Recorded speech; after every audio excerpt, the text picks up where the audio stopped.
Hello, viewers. This is your host, Dhiren Mehta from the Global Perspectives. We are a new age crowdsourced reporting medium that brings voice of opinion makers that have perspectives that often the mainstream media doesn't find convenient to present.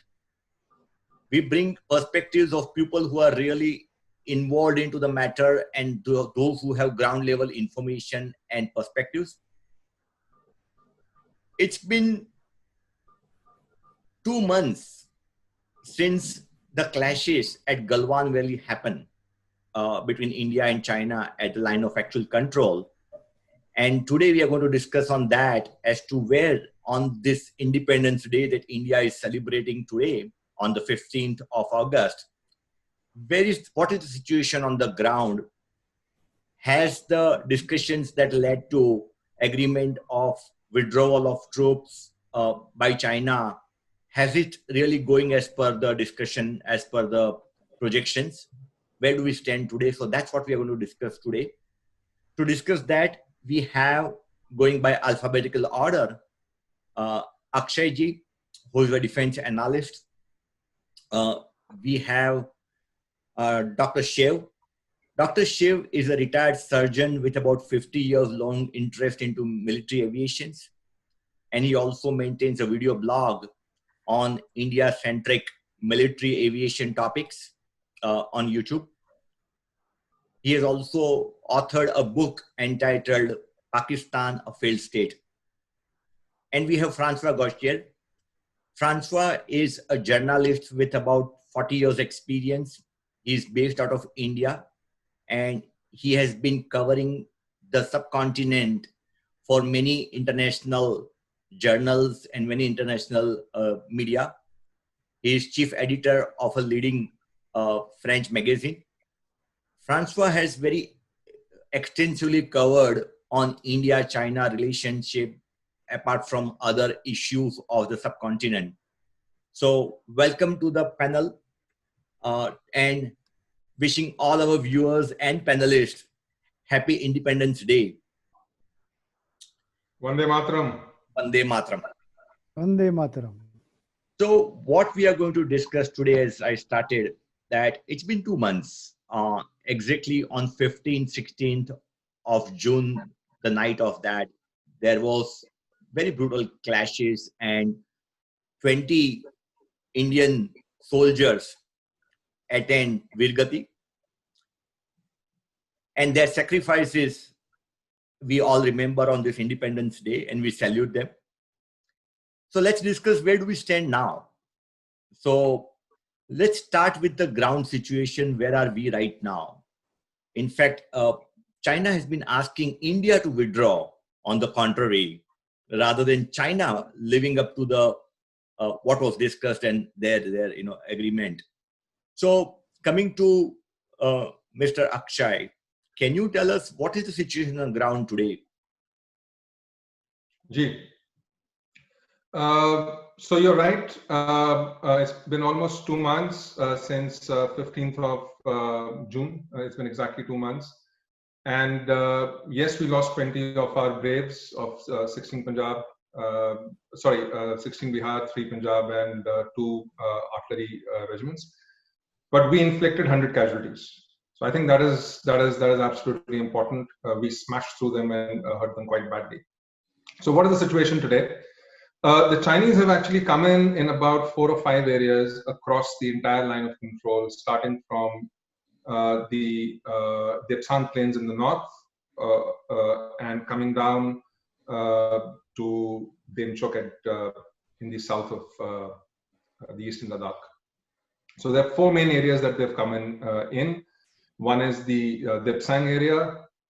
Coming a little lower, you have the Galwan Valley, where the clashes happened. Then below that is the Hot Springs area.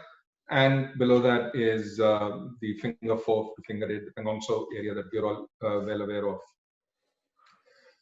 2-3 things have happened since 15th of June. Number one, the Chinese have withdrawn from Galwan, but from the other 3 areas, especially from in Depsang and in Pengongso, they have not withdrawn. They have in fact reinforced. They have reinforced their positions in Depsang quite substantially.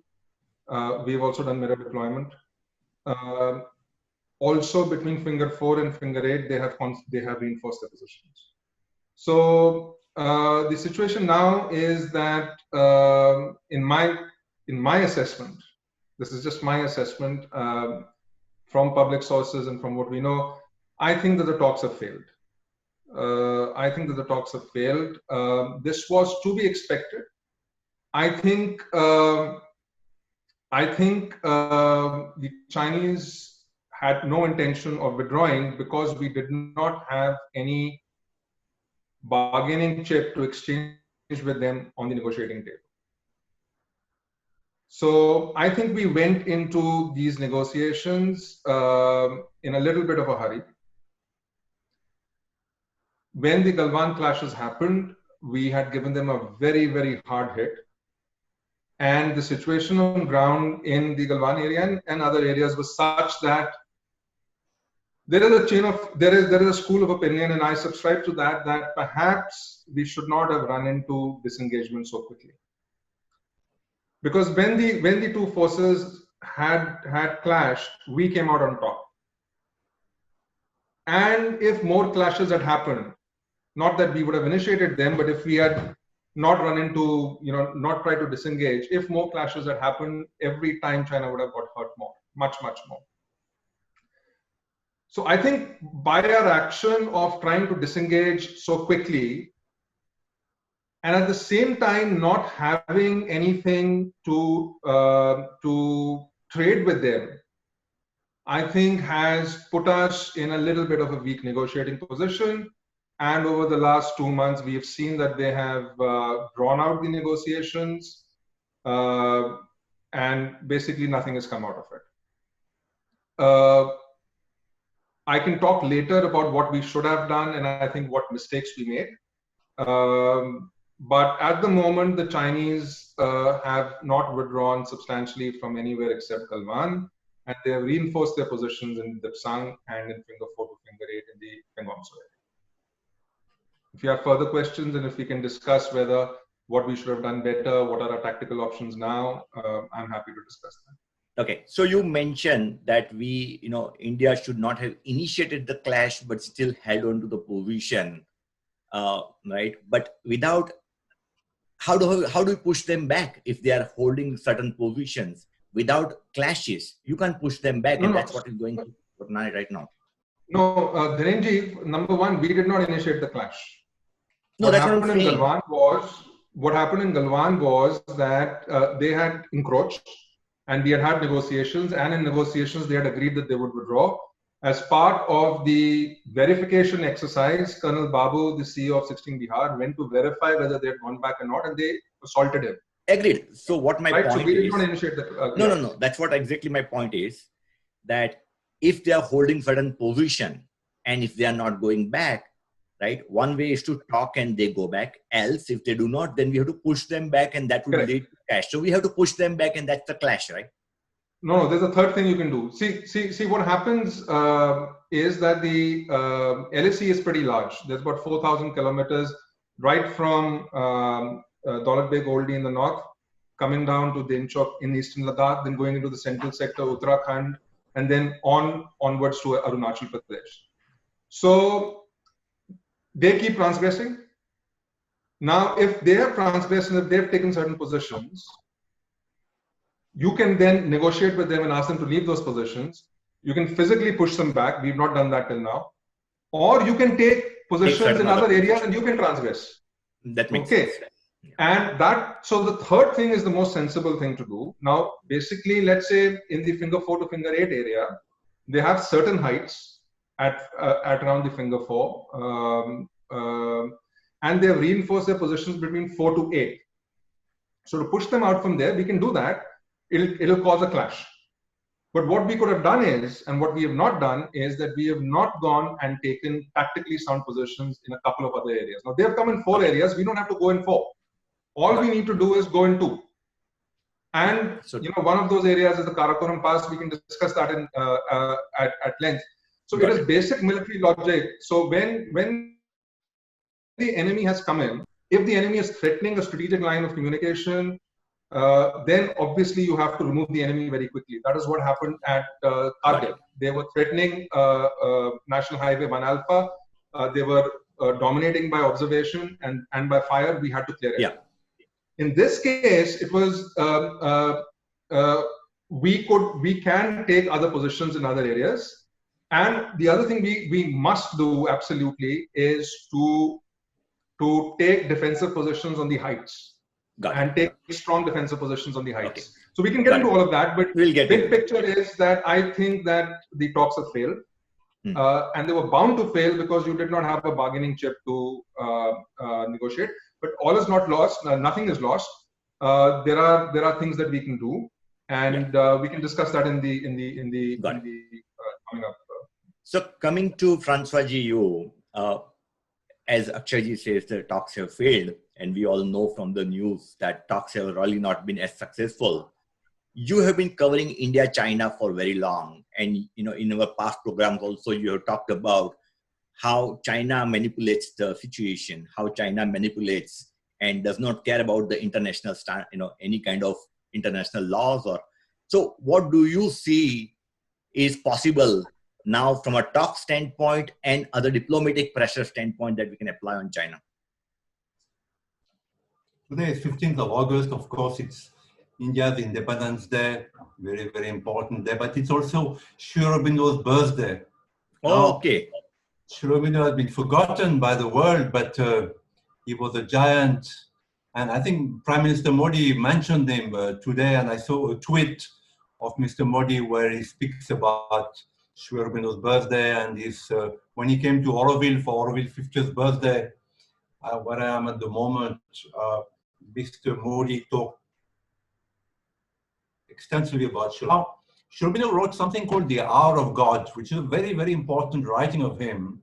He says there are moments where, mankind doesn't move. You make very little progress. And there are others where the hand of God, the breath of God is upon mankind. And you can either fall down, or you can rise to very high. But woe to the nation who is ready, like India. India is ready. India is for me, India is a chosen spiritual nation. It's chosen by God. It's a very special nation. It's holding a very precious knowledge, which China has lost long ago.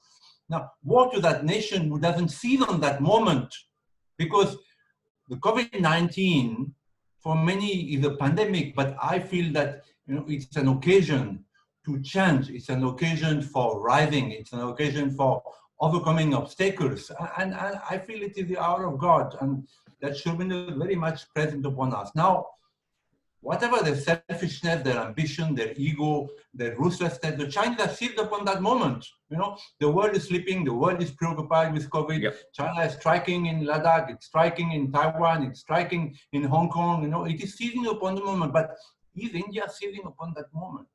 I'm a defender of India. And coming back to China, China has a very clear game plan, as Akshay said. They're very, very clear. They intrude. They know that at some point they will have to negotiate and fall back partly, but they consolidate. They consolidate. It's very clear, and they do it in a very intelligent and skillful manner. No, India has no game plan. It's only when I see India taking hold of the Dalai Lama, because if there's one thing that makes the Chinese completely mad, losing their logical mind, losing their balance, it's the Dalai Lama. But India is not using him. Dalai Lama is 85 years old. He's there in Dharamsala. He's a friend of India.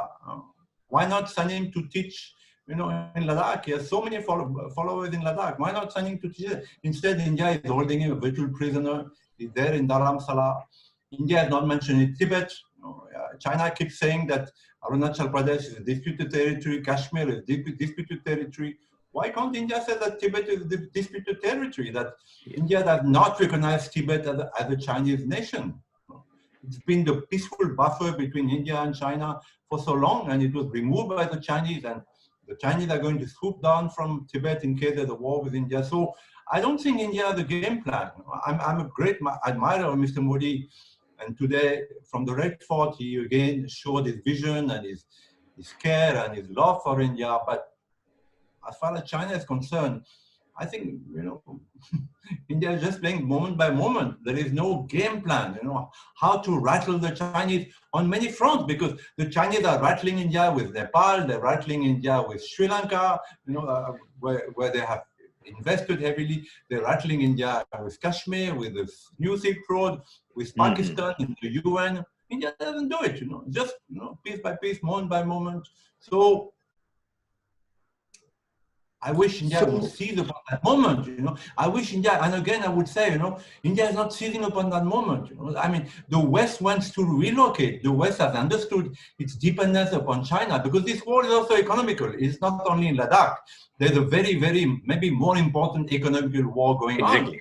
Exactly. The Chinese, have started again. The industries, the GDP has gone up. India is nowhere. So that's where I was going next. It's closing its borders, there's no visa, there's no flights, India is not seizing upon the moment.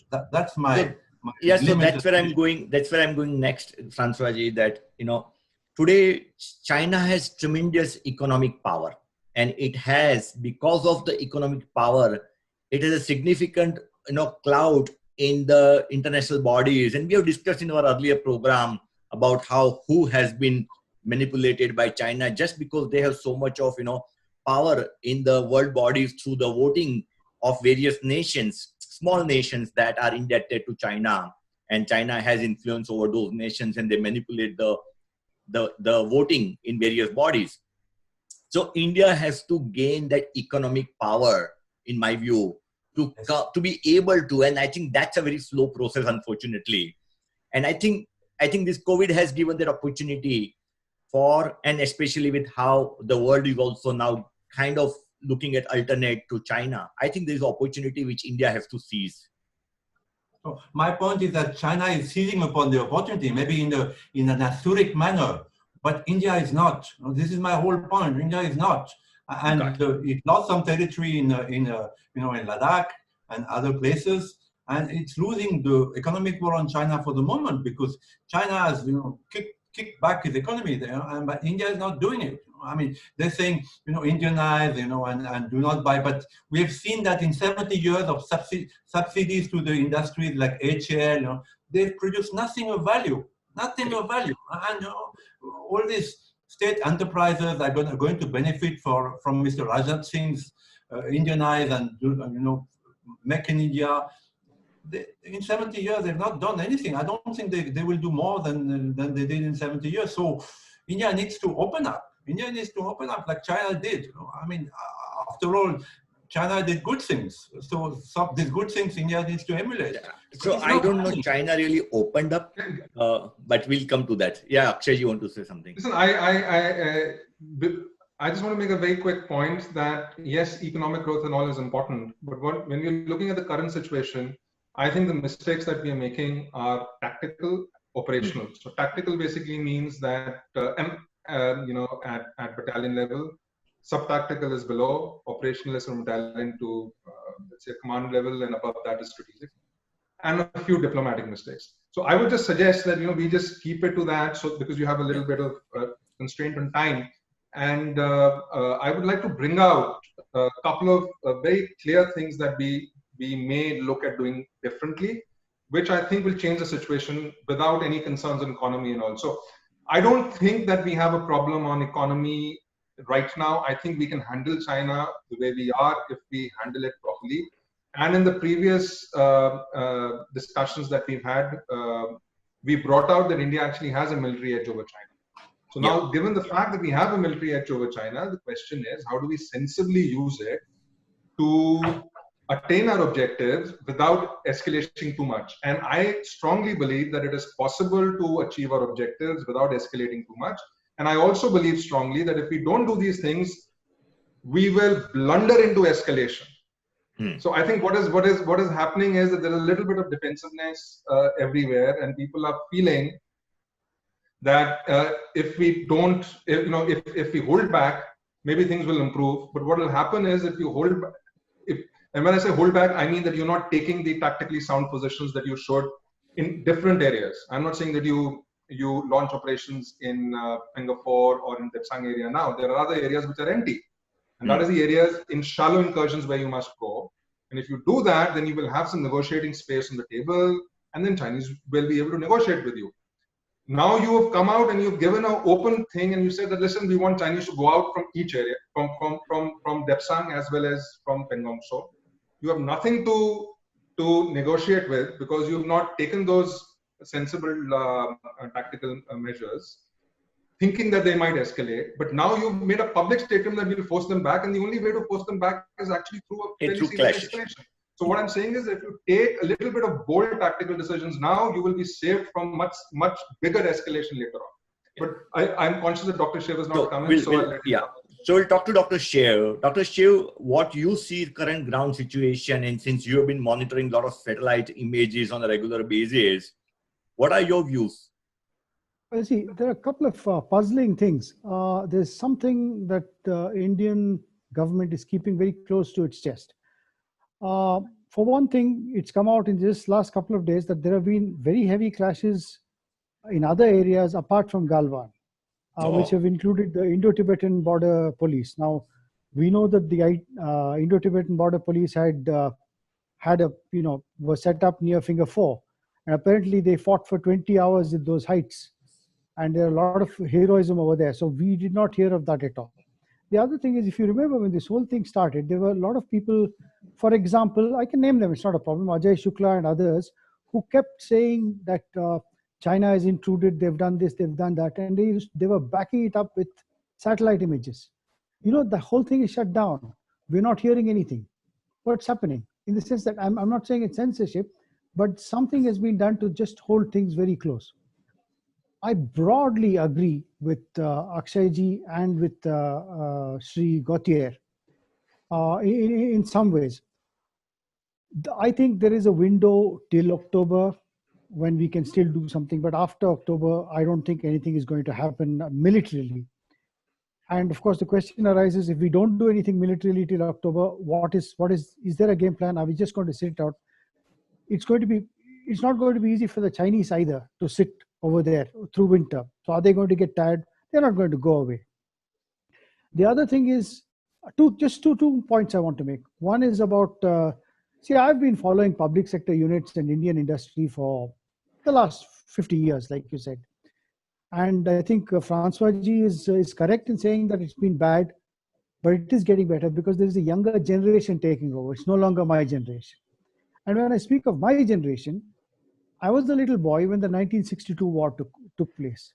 And I saw these things. In those days, there was no television, but then you go to a movie, then you find Lata Mangeshkar singing "Ae Mere Watan Ki Logo," and then everybody shedding tears. And there's been a fear of China among the population. They're afraid. All China has to do is burp, and Indians are shivering. That is going. That's gradually going. There's more self-confidence. There's more information that there's not so much to fear. There's a whole lot of other work I did about the Chinese missiles and the PLA. Perhaps there's time to talk, perhaps there's no time to talk. I'll just leave it at that with these comments. Briefly, if you can talk about... For a second. Yeah. Just mention that. Yeah, briefly, if you can talk about that. On the missiles. Yeah, two things. One is the People's Liberation Army. You know, I had written an article which appeared in Air Power Asia. Basically, the PLA recruits 20% of its army. They get new to 400,000 recruits every year. And all these 400,000 recruits are there only for 2 years. And most of these raw recruits are given about 40, 50 days training and sent off to faraway places like Xinjiang and Tibet. Okay. So there, and then the other thing, the surprising thing, I'm not sure if I had mentioned it before, I'll come to missiles in a bit, is that the Chinese at high altitude have been using oxygen-enriched tents. Yes. So oxygen enrichment in tents is no use because they're not going to get acclimatized. Now about missiles, I've recently done a video. It's not very popular, but it's information. You see, there's this fear that the Chinese have got thousands of missiles, and these thousands of missiles are going to rain down on India, and they're just going to push us down. So there are two aspects to this. I'll just mention. First thing is they've got about maximum they can spare is about 600 to 1,000 missiles coming at India. I'm leaving out nuclear stuff. Each missile carries a 500 kg warhead. 500 kg warhead is one bomb. One Jaguar can carry 6 bombs. Actually, see, there was an attack by American cruise missiles on a Syrian airbase a couple of years ago. Pinpoint accuracy, 60 missiles were fired, and still the airbase was not paralyzed. So, supposing the Chinese have 1,000 missiles, they have about 600, 700 aimed for India. You know, they'll need at least 150, 200 missiles for one airbase. Maximum they can do is about 4 or 5 air bases and other army bases. So this missile threat is not something that we need to be afraid of. That's absolutely certain. So I think we need to move ahead, and we can take them on. It's not an issue. And with S-400 from Russia, I think we are going to have a very, very formidable defense against missile, I hope. But even without the S-400, they have S-300s. They're getting S-400s also. The problem is like this: it's the mountains. In the mountains, Indian aircraft can hide in the mountains, and S-400 don't work well in the mountains because all these peaks come in the way for radar signatures. So let them bring it on. Sure, I'm sure it can be. The point is that you fight with what you have. Yeah. And we have done extensive analysis on all fronts: land, air, sea, missile forces. So I've not done the analysis on missile forces, but Doc did it on missile forces. And we are absolutely certain that we have an edge with what we have today. Right? That is the S-400. When it comes a year later, takes 2 years to integrate. These things take years to integrate into your Aegis systems, into your layered defenses and all. So let's leave all of that out. Right now, we have an edge. We've discussed it at great length. I think where I wouldn't say where we don't have enough information on, and which is why some of us are saying that what's happening is puzzling, is that I don't think we are given the information we have and seeing what we see on ground. The conclusion is that we are not utilizing our edge effectively. Got it. And as Francois said, clearly we don't seem to have a clear game plan. Now we might do. Game plans are not discussed with us. we absolutely might do. We don't know.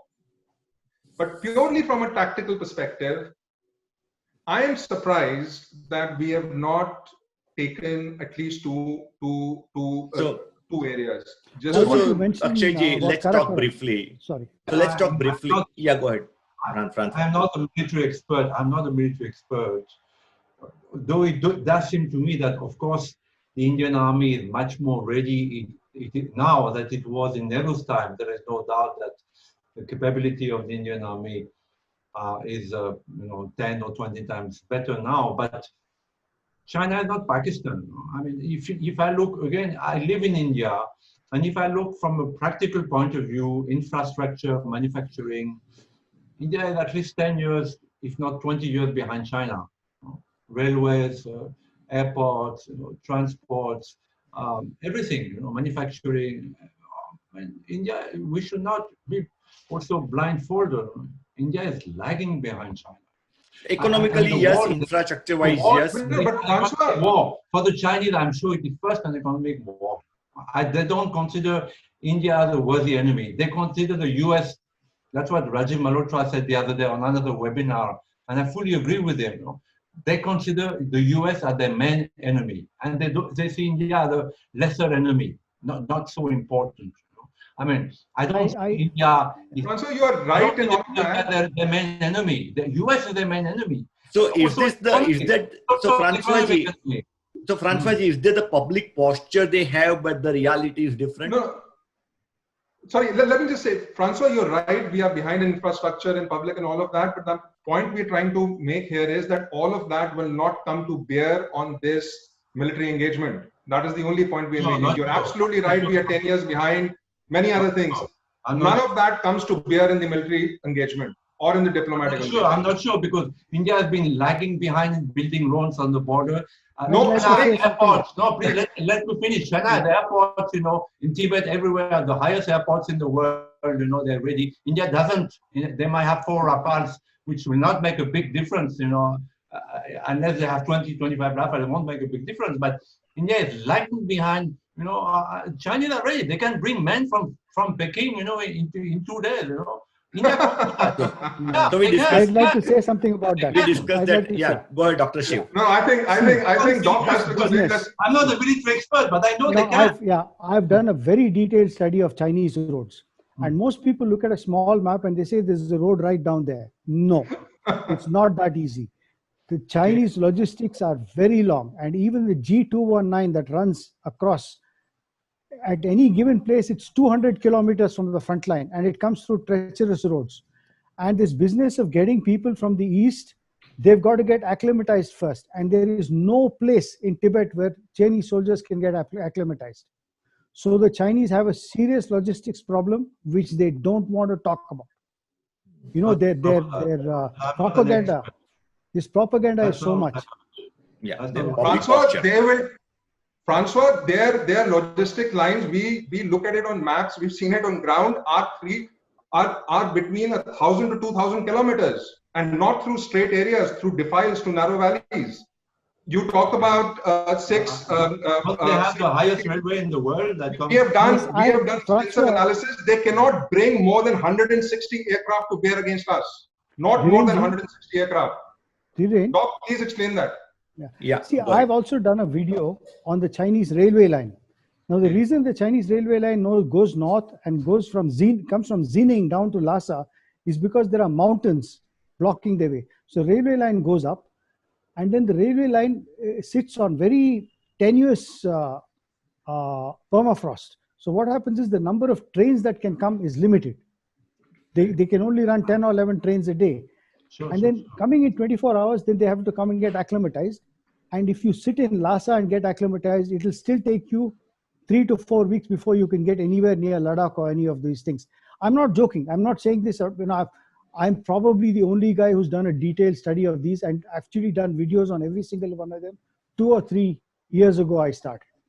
And So, I yes, think the India, because of India's presence in Siachen Valley for such a long time and permanent presence, and also many other heights, I think India military is, I think, battle hardened far more Yeah. than Chinese military. So This we is are not only behind. battle hardened, it is the reality of the geography. I think people don't understand that. You've got six airfields at high altitude. Yes, sir, you've got 6 airfields at high altitude, but those airfields force you to have 60% penalty on your takeoff loads. In fact, you may not even be able to start your engines. Where will you put the missiles, the petrol, the lubricants, the staff for those aircraft?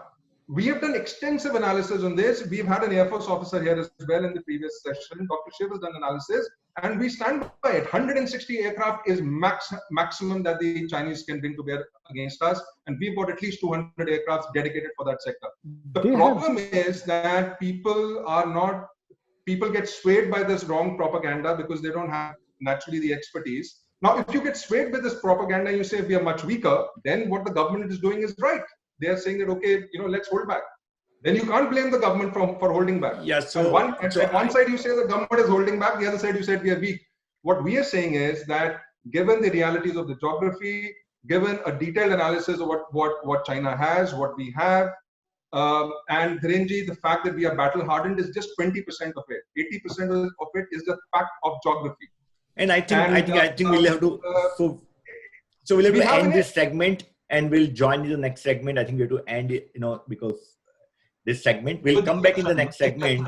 But I will end this segment with, and we'll join back immediately in the next segment. I will end this segment saying that I think because China has a very, very regimented and controlled propaganda, they do not have free space and free speech. While in India, we have so many so-called analysts who are going to just to make point against government, will come up with some fancy analysis, and that kind of creates a level of mindset and impression amongst our own people that we are somewhere lagging behind, just to put government at defensive. That's what is often done by politicians, and that impacts us and our thinking as well, I believe. But we'll end this segment here, and we'll see you in the next segment.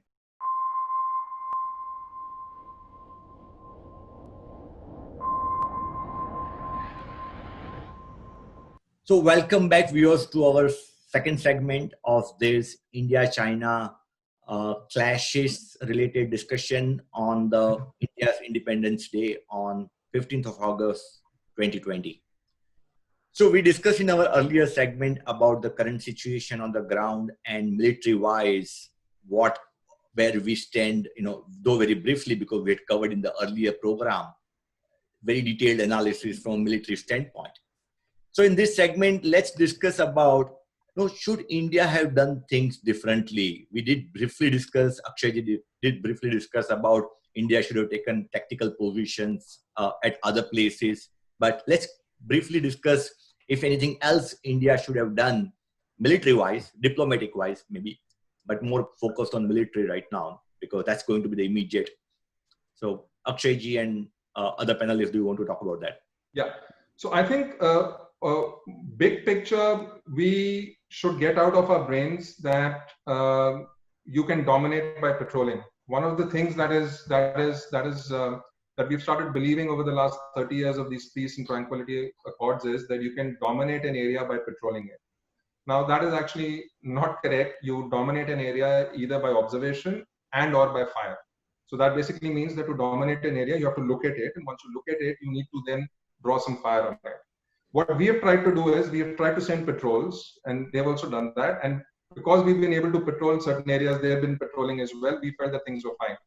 But what they've done now is they've just blocked us on 2 points. Just for an example, there is a place called the Y Junction at Depsang. Now, Y Junction at Depsang is where patrolling point 10, 11, 11 alpha, 12, and 13 are. It's in a round circle like this. So you start from patrolling point 10, you go up to 11 alpha, 12, and you come down, roughly a 20-kilometer. They've just blocked you at one point. So the thing is now you can't go this way because they come and stop you here. You can't go this way. They've just blocked you in that entire area. Junction, yeah. Y Junction is now out of your control. And the Y Junction anyway was about 4-5 kilometers inside the LAC. These patrolling points, yes, the patrolling points are what is called limits of patrolling. So something called the China Study Group, after all their analysis, set this concept of limits of patrolling. You will not patrol beyond it. So I think all of that framework has now been shown to be not working. This concept of limits of patrolling and all of that doesn't work. There are no limits. We should be able to go where we want. And the other thing is you have to take tactically sound positions where you can defend your important nodes and your important arteries. And one of the most important arteries is the DSBBDO road. So this is the road that we have created, the Demchok and Daulat Beg Oldie road, which is why China's get all this hectare, because this road was never there, and we can now reach troops there pretty quickly. The other thing we had to do was that we should not have, in my view, signaled a deep desire for disengagement. We should not have signaled a deep desire for disengagement. We should have said, okay, we will drop the old peace and tranquility awards, which says that you cannot use firearms within 2 kilometers. That is thrown out of the window now, and we will just carry on as normal. We signaled that we are desperate for disengagement, despite the fact that we had won a stunning victory in Galwan. And when we went into disengagement, we had nothing to counter with. What we were telling them is that you've come into these areas, please go back. And they will say, why should I go back? I'll stay here, do what you want. Then we have only 2 choices. Either you ignore it, this is also fine, or you push them. So the other obvious answer is that you should have taken certain positions in other areas, and one of the best things to take, and I can show you very quickly on a map, is Karakoram Pass. Karakoram Pass is barely 20 kilometers away from Daulat Beg Oldie. It is on the international border. It is a small pass. There is a road that goes almost up to 10 kilometers short of the Karakoram Pass. It's about 40-50 meters wide.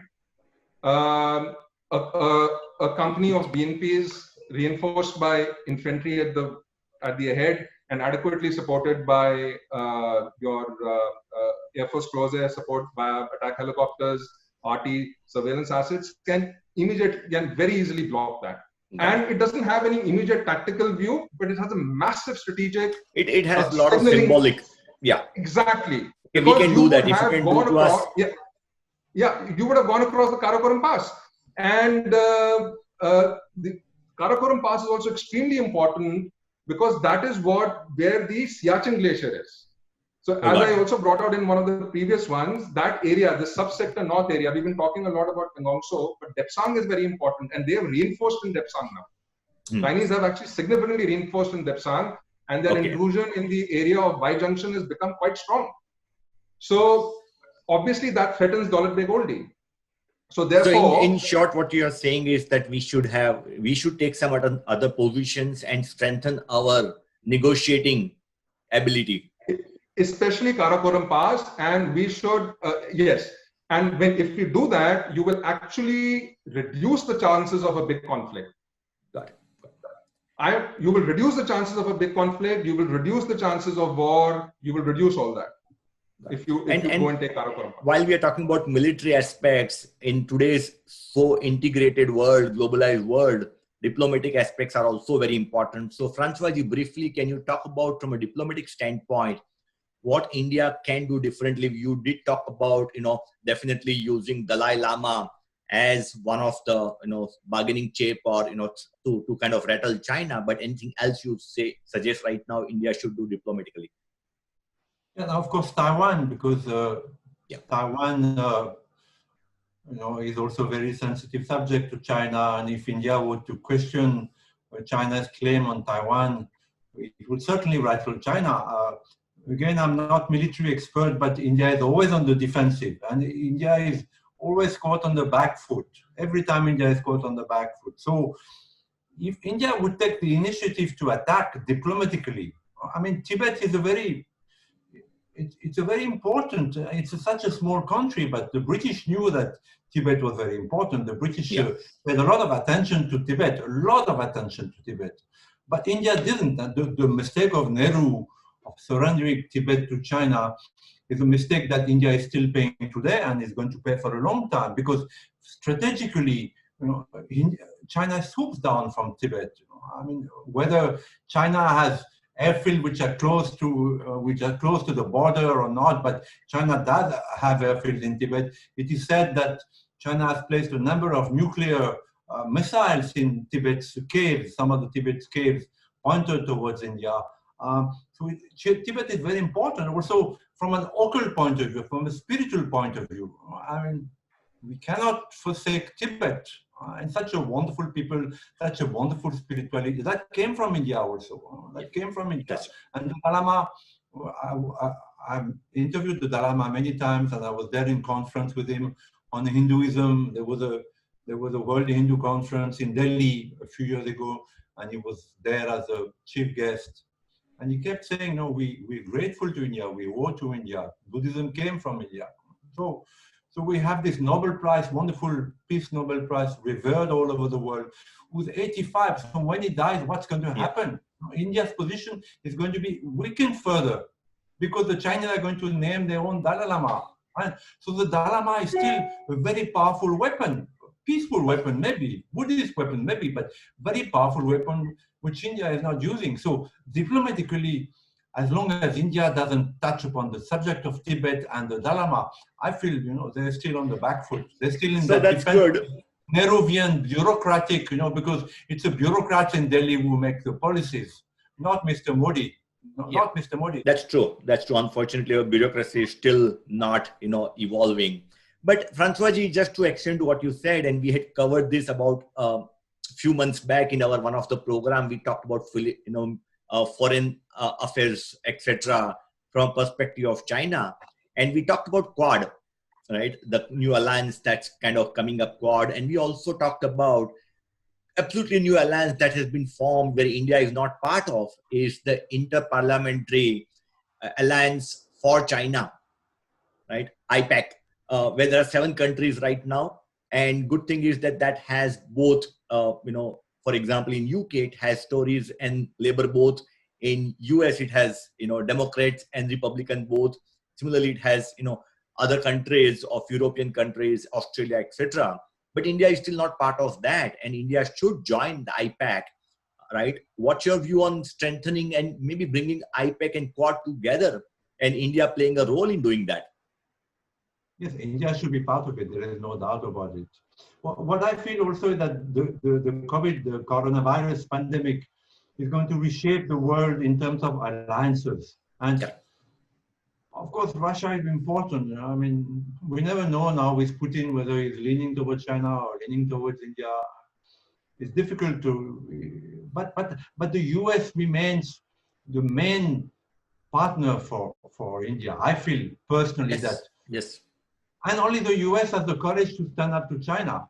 I don't know what's Russia's position, but only the US has they have the courage to stand up to China, whether it is in the Spratly Island, whether it is, in the Himalayas, it's the only nation which has the power, the military might, and the guts to stand up to China. So I feel, an Indo-US alliance, military, economic, is the most Very it will important. happen.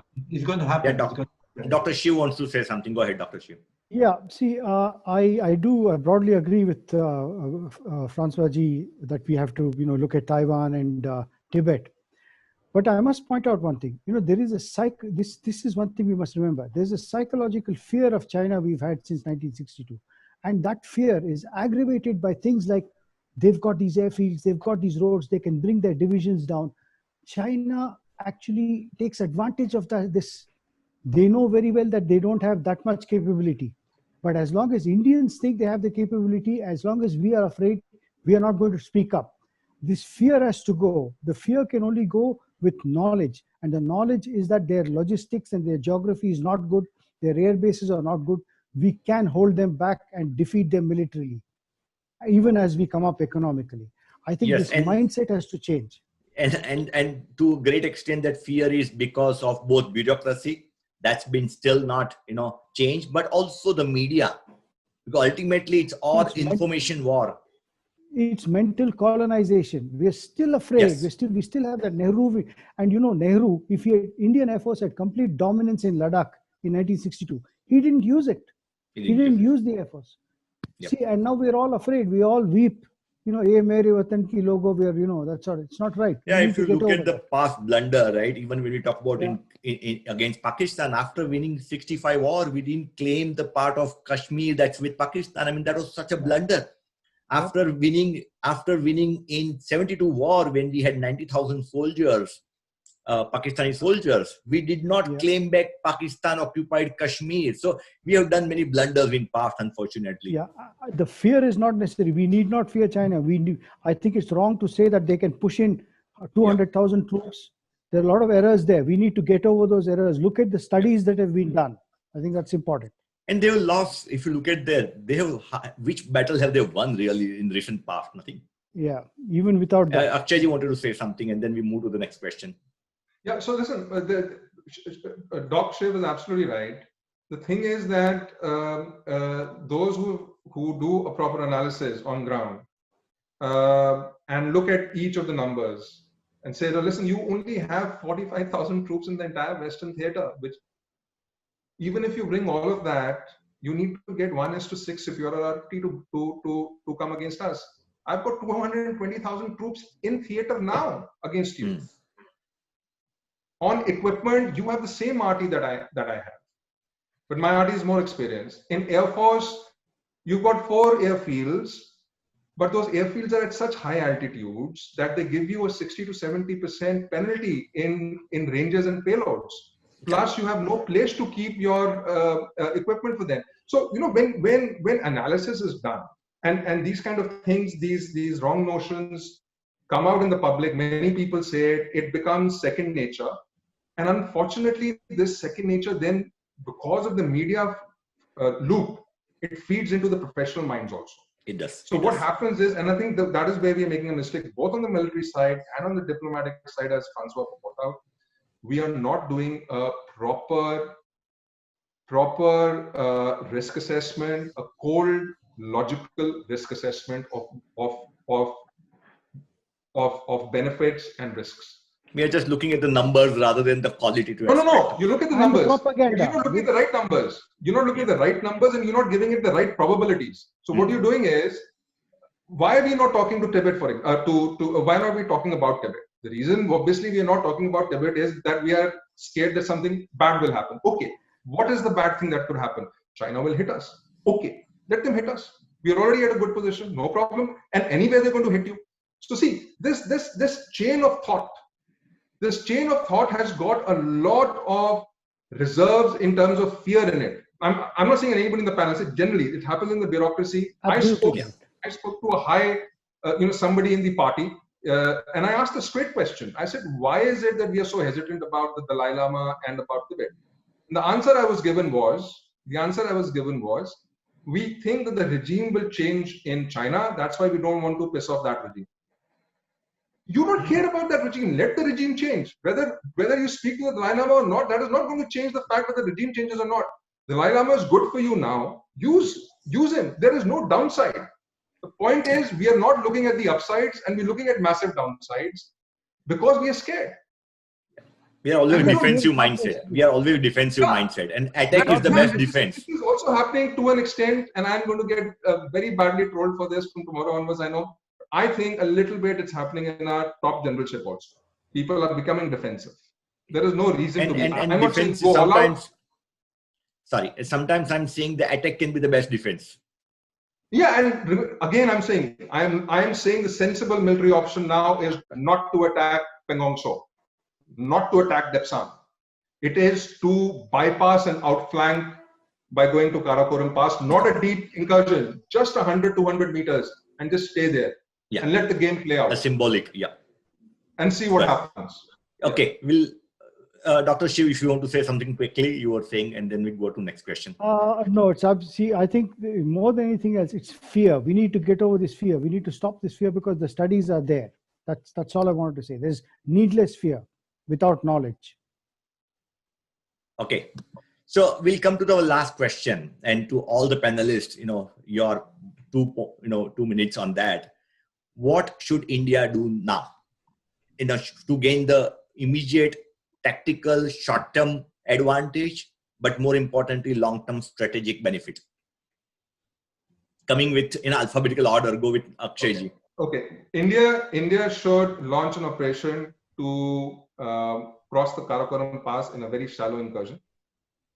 India should reinforce important positions along the DS-DBO road and other heights. We should not carry out operations in the Pangong Tso area or the Depsang area. And we should think seriously about arresting 1 or 2 Chinese ships in the Indian Ocean. That's a very aggressive one, but okay. So do not arrest it. Board them for checking that there is no drugs on it, right? Yeah. Start doing it. If they take 2 weeks to go from point A to point B, make that 3 weeks. Okay, start doing it. Start showing it a little bit. You don't have to do too much.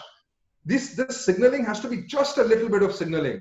Yeah, it doesn't have to be massive. Just like there was an ED raid on many of the Chinese companies recently.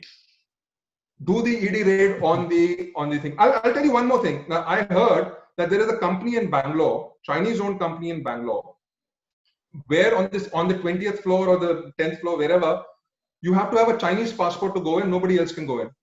What nonsense! On our soil, in our own country. In our own country. Why are we allowing this kind of nonsense? Wow. Why are we allowing this kind of nonsense? So, a lot can be done. That's illegal. That's illegal. So, is somebody telling the government that? And who in the government is looking at it? And based on that, what are they saying? Arey yaar, chalne do, ye karenge to ye ho jayega. Why? So, these basic things you have to do. Okay. And on the diplomatic side, you absolutely have to start talking about Taiwan. Start giving equipment and weapons to Vietnam. What is stopping you from doing that? And I think that has started actually. I think there was 1.5 years back there was sale of equipment to Vietnam. Yeah. François, coming to you. Be absolutely relaxed about talks.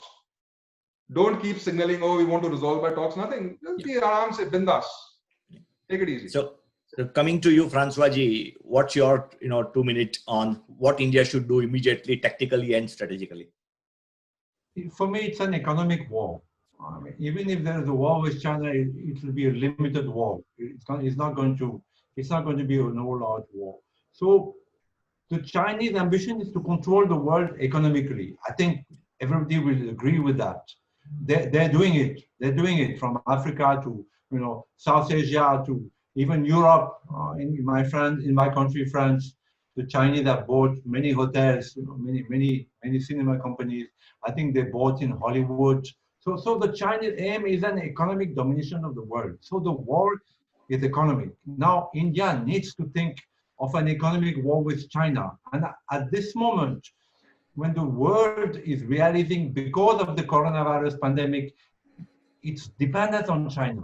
Like in France, for instance, most of antibiotics are manufactured in China. So the French didn't know it, but they do know it now. And they say, okay, we want to relocalize. So it's an economic war. India needs to rise economically. And it is not, I'm sorry to say, it is still very difficult to do business in India. I live in India and I know that if you're a foreigner, I'm an OCI, I'm married to an Indian, I live in India for a long time. But even to open a bank account in India, it's extremely difficult. The bureaucracy, the red tape, and partly the corruption, it's still controlling the Indian economy. And in spite of Mr. Modi's, large vision, wide vision. So India has to rise, there's a tremendous, and it's an economic war. Yeah, I think the Chinese are very clear about it. India is not clear about it. And it's a good moment. The hour of God means now for India is a great opportunity to see the part of the economic cake that China has monopolized. It's a great moment for India to see it. But I don't know if people in India understand that. It's a great opportunity at the moment because of the pandemic, because of the coronavirus, to seize economic power. And the West is ready to invest in India. The West is ready to invest in India. I think much more. Apple, all the big companies are taking a step back from China for many reasons. And one is original. Nobody knows really how it spread. There are suspicions about China hiding the facts about the spread of the virus. So there is the West is taking a step back. So it is India's opportunity, but it needs to seize it. India needs to rise. India needs to rise. And as a lover of India, as someone who lives in India, I feel it's not happening yet. Yeah. So here is my thoughts and my understanding of on the economy side. China, the whole China, the model was built on a very high volume of production. And because of that, the break-even point is very high. And little deep in the volume can shatter the break-even point badly. And that's what has been happening in the last about 2 years, and it is getting accelerated now, that the volume is going down of the production, and that is pushing the break-even point. It is going below break-even point, and Chinese companies are incurring huge debts. So if you look at the debt, the growth in the debt in China, so I think it's a question of spiral effect that it will probably, hopefully, in the next 5 to 7 years, they will have a significant issue. Now, of course, they are not an open economy, so they can print as much as they want and world would not know. And maybe they can give like India, like US is giving so much of stimulus by printing money, but madly. China can do that because they are closed economy. But anyways, Dr. Shiv, last point from you, and then we can end the show. Yeah, nothing. I just want to point out that what China has done at the border and LAC all these years is to go just beyond it. There's a line, they go just beyond 100 meters, but they don't patrol, they build. We need to go across Karakoram. There are 2 or 3 other places where we need to go across the line, maybe 100 meters, and actually build defenses, put men with guns there and defend it, be ready to defend it. Send a vehicle if somebody comes. And I say we do this just before winter, just before it snows in, and hold the positions through winter. This is my. And we are talking about, sorry, go ahead, Doctor. No, absolutely. This is the whole thing about, we say that, listen, we patrol an area, that's why we own it. We used to go from finger 4 to finger 8. We never built anything here. So that area is ours. These guys come, build stuff, just block it at finger 4. Finger 4 to 8 is gone. If I may just add one point. If you look at satellite images of all Chinese positions, they all have trenches. They expect Chinese attacks from everywhere. I expect Indian attacks. We need to do that, build defensive positions. And we didn't talk about from on the ocean, but right, Yeah. I think we have to do something on the ocean too, because if India does something on the ocean, there is so much of fear among the world about the South China Sea and Chinese positions there. If India strengthens its position in that, there'll be a lot of world support, global support to India. So I think we should also look at the ocean. Yeah, absolutely. You know what we should do now? What we should do now is we should start signaling, not openly, but in meetings, in these meetings, that actually we will cede a little bit of ground. We will cede a little bit of ground. Let them. It's not necessary. If they can relax, if they relax their guard a little bit, your operation Karakoram will become a little bit more easy. But it doesn't have to happen. In the oceans, absolutely. Their entire navy is held up in the South China Sea. There are two aircraft, there are two carrier battle groups of the US there. We should take advantage, and seriously, we should start harassing at least some shipping there. Just stop a ship for a while, ask a few questions, show a little bit of this thing, let it come out in the public, let the media pick it up, let the global media pick it up, see what happens. Yeah. Again, information warfare through that. Okay, so thank you so much, panelists. It was really nice, and again, wishing you all happy Independence Day. Bharat Mata Ki Jai. Bharat Mata Ki Jai.